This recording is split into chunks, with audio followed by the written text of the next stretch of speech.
Hello everyone, आज का topic है हमारा ब्लड ग्रुप्स।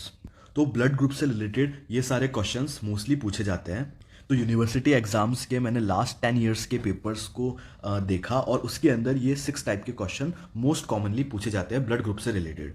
तो इन सभी क्वेश्चंस को एक एक करके हम कवर करने की कोशिश करेंगे। तो इस वाले वीडियो के अंदर हम मेनली इन दोनों क्वेश्चंस को कवर करने की कोशिश करेंगे, जो कि है clinical importance of blood groups and land-Steiner law. चलिए स्टार्ट करते हैं। तो ब्लड ग्रुप से रिलेटेड ना एक पॉपुलर कहानी है। वो कहानी क्या है कि पहले के टाइम पे जब मेडिकल साइंस इतनी ज़्यादा एडवांस नहीं थी और तब पहली बार ब्लड ट्रांसफ्यूजन करने की कोशिश की गई थी, तब उन्होंने नोटिस किया कि हम हर किसी का ब्लड एक दूसरे को नहीं डाल सकते। तो कुछ केसेस के अंदर तो ऐसा हुआ कि जो पेशेंट थे वो सर्वाइव कर गए, लेकिन बहुत सारे पेशेंट की वहाँ पे डेथ हुई। तो एक साइंटिस्ट थे जिनका नाम था कार्ल लैंडस्टीनर। तो उन्होंने सोचा कि कोई तो फैक्टर होगा ये डिटरमाइन करने के लिए कि जो ब्लड ट्रांसफ्यूजन है वो हम करा सकते हैं कि नहीं करा सकते हैं, वो कंपैटिबल है कि नहीं है। तो इन्होंने पाया कि जो हमारी रेड ब्लड सेल्स होती है ना, उसकी सरफेस पे कुछ एंटीजन प्रेजेंट होते हैं और वो सभी इंडिविजुअल के अंदर अलग अलग होते हैं। और ब्लड डोनेट केवल तभी कराया जा सकता है जब वो एंटीजन आपस में सिमिलर हो। और उन सभी एंटीजन्स के अंदर से इन्होंने केवल 2 एंटीजन को, जो कि ब्लड ट्रांसफ्यूजन के अंदर मोस्ट इंपॉर्टेंट होते हैं, उनको सेलेक्ट किया। और वो 2 एंटीजन कौन कौन से थे? एक था एंटीजन ए, एक था एंटीजन बी। और ऐसे ही इन्होंने डिस्कवरी की थी एबीओ ब्लड ग्रुप सिस्टम की। ठीक है। तो ब्लड ग्रुपिंग क्या है? ब्लड ग्रुपिंग में बेसिकली हमने ब्लड के टाइप को क्लासिफाई कर दिया on the basis of certain antigen जो कि ब्लड सेल्स की सरफेस के ऊपर प्रेजेंट है। तो ब्लड ग्रुपिंग क्या है? Classification of blood based on specific antigens present on the surface of red blood cells. और ये क्यों इतना ज़्यादा इंपॉर्टेंट है? ताकि हम सेफ ब्लड ट्रांसफ्यूजन करा पाए।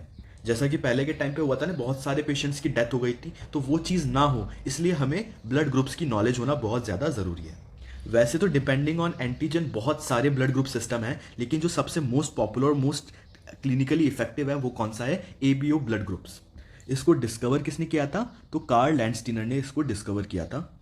इस सिस्टम के अंदर हम बेसिकली ब्लड को 4 ग्रुप्स के अंदर क्लासिफाई करते हैं। कौन कौन से? ए, बी, ए बी एंड ओ। और इसका बेसिस क्या है कि सरफेस पे कौन सा एंटीजन प्रेजेंट है। अगर ए एंटीजन प्रेजेंट है तो ए ब्लड ग्रुप, अगर बी एंटीजन प्रेजेंट है तो बी ब्लड ग्रुप, अगर दोनों ही ए और बी एंटीजन प्रेजेंट है ए बी ब्लड ग्रुप, अगर कोई सा भी एंटीजन प्रेजेंट नहीं है तो ओ ब्लड ग्रुप। अब बात करते हैं लैंडस्टीनर लॉ की।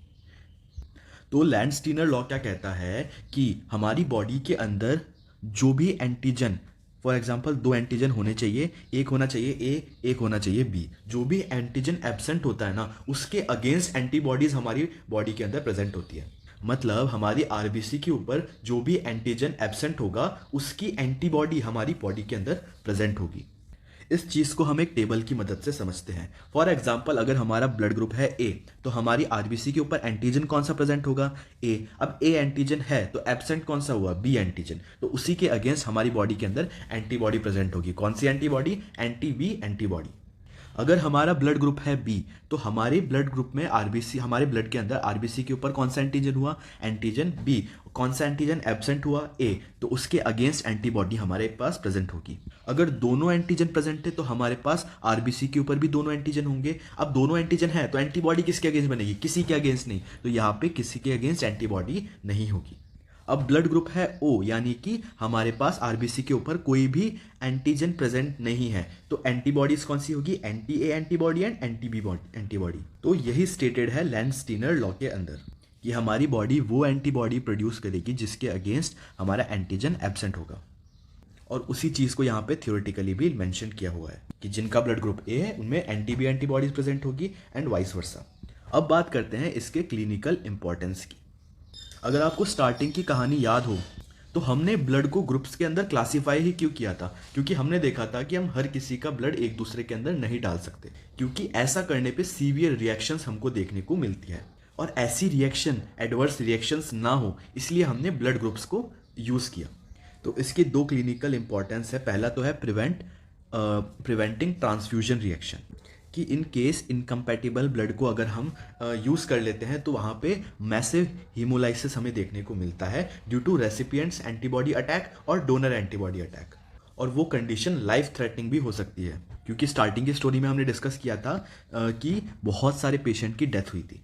जो दूसरा इसका इंपॉर्टेंस है वो है कंपैटिबिलिटी का, कि अगर हमें दो जनों का ब्लड ग्रुप पता है और वो कंपैटिबल है तो हम इजीली बिना किसी डर के, बिना किसी उसके हम ब्लड को इजीली ट्रांसफ़र कर सकते हैं और उसमें किसी भी प्रकार का हमें रिस्क नहीं रहेगा।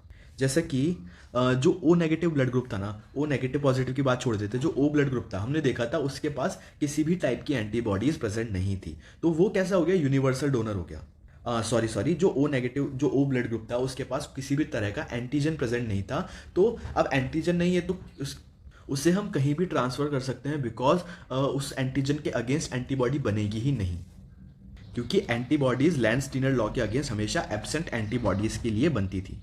अब बात करते हैं इसके इनहेरिटेंस की। तो जो हमारा एबीओ ब्लड ग्रुप के एंटीजन्स है वो इनहेरिट कैसे होते हैं। अब यहाँ पे आप देखो तो दो वर्ड लिखे हैं, एग्लूटिनोजन और एग्लूटिनेंस। तो एग्लूटिनोजन का मतलब होता है एंटीजन और एग्लूटिनिन का मतलब होता है एंटीबॉडी। तो अगर आपने 12th पास की हो तो आपको पता है कि मेंडेलियन इनहेरिटेंस के अंदर हम एबीओ ब्लड ग्रुप्स इनहेरिटेंस को समझते हैं, तो ये चीज़ मैं मान रहा हूँ कि ये आपको आती होगी, मेंडेलियन इनहेरिटेंस। नेक्स्ट हम बात करते हैं ट्रांसफ्यूजन रिएक्शन की। बेसिकली हो क्या रहा था कि अगर हम मिसमैच ब्लड ट्रांसफ्यूजन करा देते हैं, यानी कि ऐसे ब्लड का हमने ट्रांसफ्यूजन कराया जो कि आपस में कंपैटिबल नहीं है, तो उस केस के अंदर हमें एंटीजन एंटीबॉडी रिएक्शन देखने को मिलेगी और जिसको हम क्या बोलेंगे, एग्लूटिनेशन। और इसी का हम दूसरा नाम क्या कहते हैं, क्लम्पिंग ऑफ ब्लड।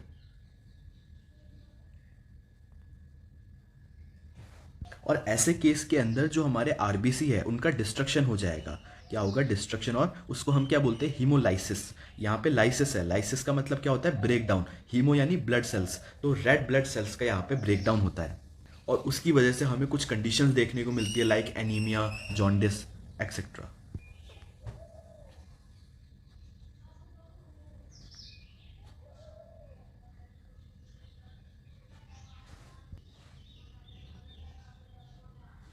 जो वीडियो में नोट्स दिखाए हैं उसका लिंक डिस्क्रिप्शन के अंदर गिवन है। अगर आपको वीडियो पसंद आता है तो आप चैनल को सब्सक्राइब कर सकते हैं, वीडियो को लाइक कर सकते हैं, शेयर कर सकते हैं। Thank you.